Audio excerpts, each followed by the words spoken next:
Sa kasalukuyan po ay may binabantayan tayong low pressure area. As of 3 a.m. ay huli itong namataan sa layang 805 kilometers silangan ng katimugang bahagi ng Mindanao. Ang nasabing low pressure area sa ngayon po ay mababa pa rin ang tsansa na ito ay magiging isang ganap na bagyo at nakapaloob ito or embedded sa Intertropical Convergence Zone or ITCZ na nakakaapekto sa Mindanao pati na rin po sa Palawan. Asahan po natin ngayong araw dahil sa epekto ng trough or extension nitong low pressure area pati na rin ng Intertropical Convergence Zone, magiging makulimlim ang panahon at may mga pag-ulan na mararanasan sa Mindanao pati na rin po sa Palawan ngayong araw. Kung makikita po natin dito sa ating latest satellite animation, may mga kaulapan po tayo nakikita na nakakaapekto sa may Mindanao and Palawan area. Meanwhile, itong kumpul na kaulapan na namamataan natin sa may Western Visayas, hindi po natin inaasahan natatagal yan buong araw. So for Luzon and Visayas area ngayon, magpapatuloy pa rin ang mainit na panahon, especially pagdating ng tanghali hanggang sa hapon. Samantalang sa mga susunod na araw, itong sinasabing low pressure area, inaasahan natin unti-unti po itong lalapit sa ating kalupaan. Sa possible bukas, magpapatuloy pa rin ang mga pag-ulan sa may Mindanao area, pati na rin po sa ilang bahagi ng Palawan. And this coming Thursday, inaasahan po natin mas maraming panglugar ang makakaranas ng maulan na panahon, dulot na epekto ng trough or extension nitong low pressure area pati na rin po ng Intertropical Convergence Zone. So this coming May 1, magiging maulan po ang panahon sa malaking bahagi ng Visayas, Mindanao, pati na rin po sa Palawan at yung mga pag-ulan po na yan ay posibleng tumagal hanggang sa darating na weekend. Kaya doble ingat po sa ating mga kabayan dyan sa Visayas, Mindanao and Palawan sa mga possible na maulan na panahon sa mga susunod na araw. Meanwhile, hanggang sa darating na weekend, dito naman po sa may bahagi ng Luzon, magpapatuloy po ang mainit na panahon, lalong-lalo na pagdating ng tanghali hanggang sa hapon. Kung may mga pagulan man, ay dulot po ito ng mga isolated na thunderstorms. So magiging lagay po ng panahon ngayong araw dito sa Luzon. Inaasahan po natin magpapatuloy pa rin ang mainit na panahon sa malaking bahagi ng Luzon area, dulot po ng epekto ng easterlies or yung mainit at maalinsahang hangin na nagagaling sa karagatang Pasipiko. Kung may mga pagulan man, ay dulot po ito ng mga isolated na thunderstorms, mga panandalian at biglaang buhos ng ulan na mas madalas nararanasan sa hapon o sa gabi.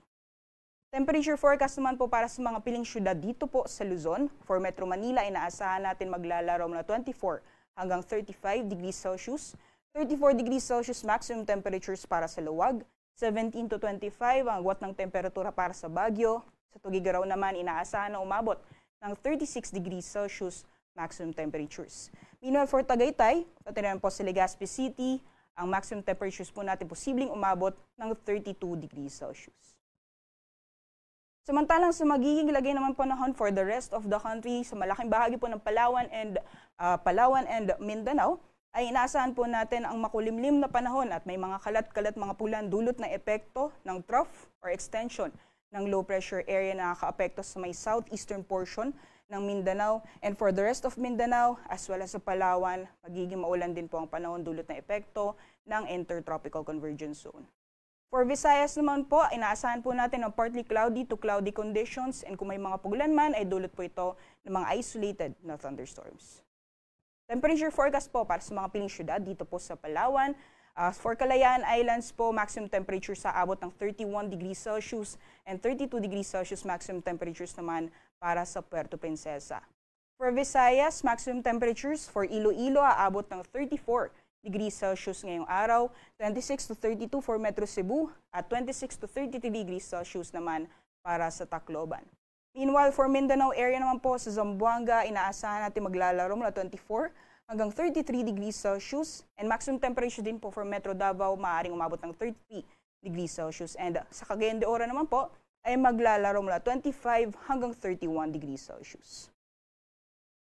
Samantalang ayon naman po sa heat index forecast natin para sa ngayong araw, yung damang init dito po sa Metro Manila ay maaaring umabot ng 40 hanggang 42 degrees Celsius at yung pinakamataas naman po ay posibleng maranasan sa Dagupan City, Pangasinan, maaaring umabot ng 47 degrees Celsius. So besides po dito sa mga areas ng Metro Manila, pati na po ng Dagupan City, Pangasinan, maaaring maranasan pa rin po yung danger levels na heat indices or yung values na 42 hanggang 47 degrees Celsius sa ilang lugar po sa ating bansa, particularly sa 17 lugar dito po sa ating kapuluan.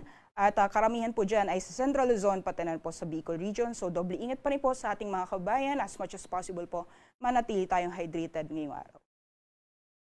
Sa kalagayan naman po ng ating karagatan, wala po tayong babala sa matataas na mga pag-alon or gale warning. So asahan pa rin po natin ang banayad hanggang sa katamtaman ng mga pag-alon sa mga dagat baybayin po ng ating bansa.